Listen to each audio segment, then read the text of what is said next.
नमस्कार दोस्तों, मैं आर के राय आज आपके सामने पुनः उपस्थित हुआ हूँ एक मोटिवेशनल कहानी के साथ। दोस्तों, इस दुनिया में लोग काम तो सब करते हैं, लेकिन कैसे करना है, कब करना है, क्यों करना है, इसे पता नहीं होता है। एक चीन में अमीर च्वांग चीन में अमीर च्वांग नाम का एक व्यक्ति था जो भेड़ पालने का काम करता था। एक बार वो दो लड़के को नौकर पे रखा और उसे एक एक भेड़ चराने के लिए दे दिया। अमीर च्वांग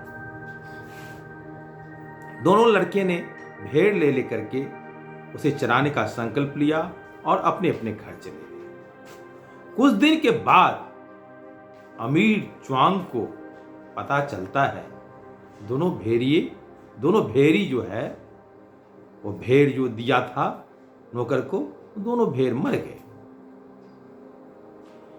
अमीर उसे पता लगाता है जब भाई दोनों भेड़ मर कैसे गए, दोनों को चराने के लिए हम तो दिए थे नौकर को, क्या कारण हुआ।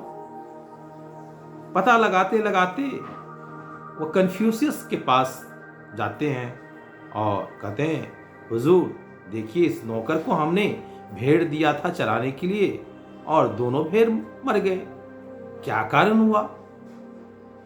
जब पता लगाया गया, छानबीन की गई, जांच की गई, तो पता चला एक नौकर को जुआ खेलने का व्यसन था, आदत थी।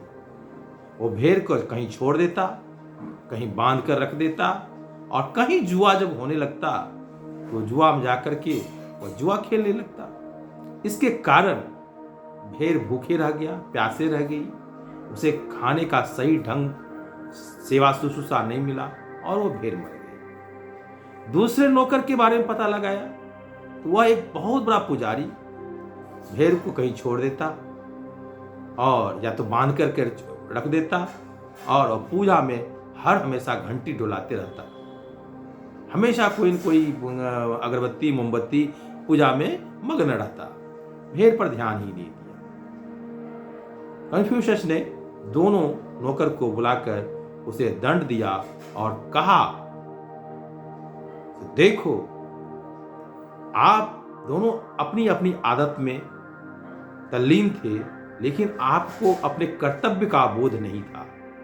आपको इन्होंने भेड़ चराने के लिए नौकर पर रखा था और आप अपना काम छोड़ करके जो आपको कर्तव्य दिया गया था, जो काम करने के लिए, उस काम को किए नहीं और दूसरे काम में आप तल्लीन हो गए। इसलिए दूसरा काम भी जो अपने कर्तव्य पद से हट करके किया जाता है, वह एक व्यसन के रूप में गिना जाता है। दोस्तों, हम लोगों की जिंदगी में भी ऐसा ही होता है।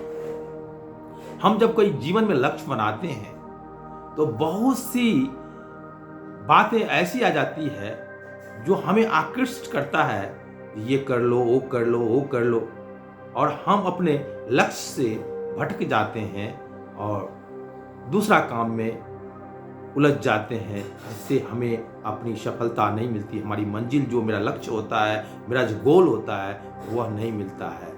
इसलिए सबसे इम्पोर्टेंट जिंदगी में होता है कर्म। इसलिए कर्म ही पूजा है। और एक जगह तो तुलसीदास जी ने ये भी कहे हैं,